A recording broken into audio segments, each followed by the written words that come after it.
Hi there, it's Marvina Meek, and welcome to my psychic tip column. Today we're going to talk about the Empress card in the Tarot deck, and the Empress is one of the major arcana cards, and she represents the numerical value of 3. So whenever you pull this card, you can use the value of the numbers as a factor in your interpretation. The Empress card to me is very much a goddess symbol, and she represents the Mother Earth and our connection to the Earth, and also to our ability to manifest and to create.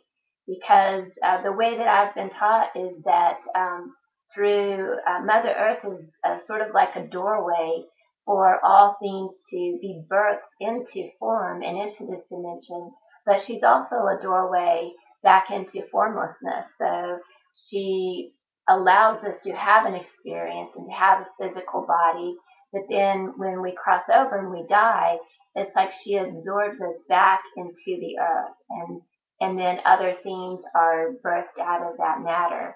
So she's very much a goddess image of the qualities of life, of death, and then a rebirth. And so when you pull this card in your interpretation, you might look at how some things have lived their course and it's time for them to maybe move out of your life, and to that allows you time and energy to birth new things. So you can factor that into your interpretation as well. And this is also a card that represents mother qualities of being able to nurture, and maybe it's a time where you need to be nurtured, or someone might be coming to you for motherly wisdom. So you know how whenever the chips are really down, it's like you want to call mom and say, all right, mom, what do you think? And she always knows just the right thing to say, or anyhow my mom does. So I'm very tickled about that. The card has a lot of beautiful images on it. To me, it's one of a really pretty card, and it's a soothing card to pull. It's like when I pull this card, I don't ever go, uh-oh, it doesn't look good. To me, it's a comforting card. One of the images is the lotus, and it has 4 petals. And so the 4 petals are about the qualities of being able to nurture physically, mentally, emotionally, and spiritually. She has her arm, which is curved, her left arm is curved, and that's about the quality of being able to welcome you with loving arms, and to offer unconditional love. There's some giant bubbles on the card, and they meet one another. There's 2 really big bubbles, and they're touching one another. And so this is the quality of the equal, the mind with the heart, and they're equal. And the robe that she's wearing is a beautiful, rich burgundy, and it's a blood kind of a color. So to me, that's another goddessy image of the ability to birth form, and it also represents the depth of emotion. So she can, it's like she has a lot of love to give. And there's a couple of symbols on this card. There's actually 3 that represent the moon, and the sliver moon.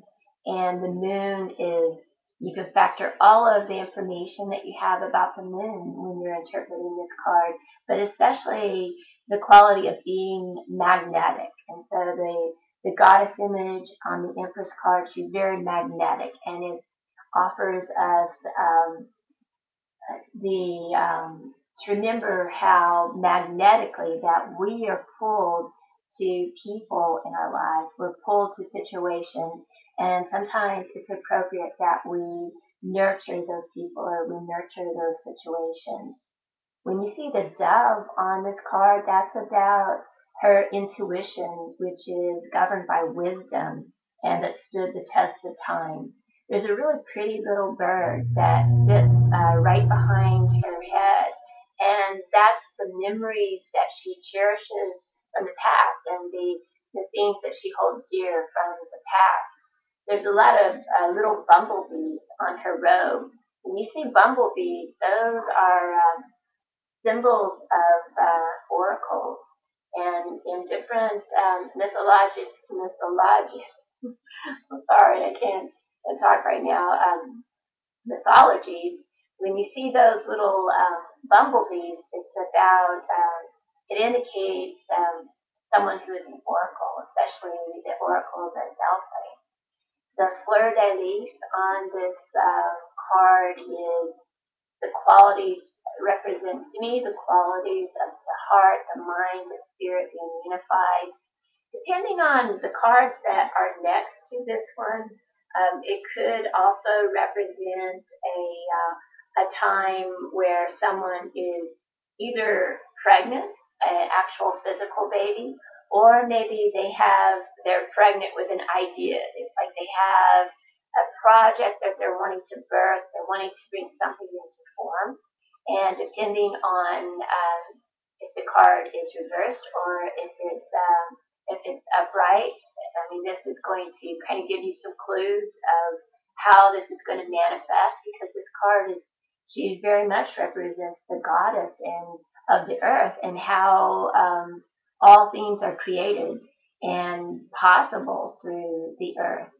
And there's a symbol of a swan on my card, and it's got the little duckling. And so that talks about the qualities of the transformation from the ugly duckling into the beautiful swan. So it could be a period of time in your life where you're going through a phase, might be an awkward phase, but just trust that the swan can be birthed out of this ugly duckling phase. So you have all of those qualities. You can tie in the associations of the moon, and also the planets, Venus, all about love, and the earth. And so it's also a fertility symbol, like we talked about. There's a beautiful affirmation that I think is very appropriate with this card, and I'm going to do it for you if I can remember it kind of long. I, who am the beauty of the green earth, and the white moon among the stars, and the mysteries of the waters, I call upon your soul to arise and to come unto me, for I am the soul of nature that gives life to the universe.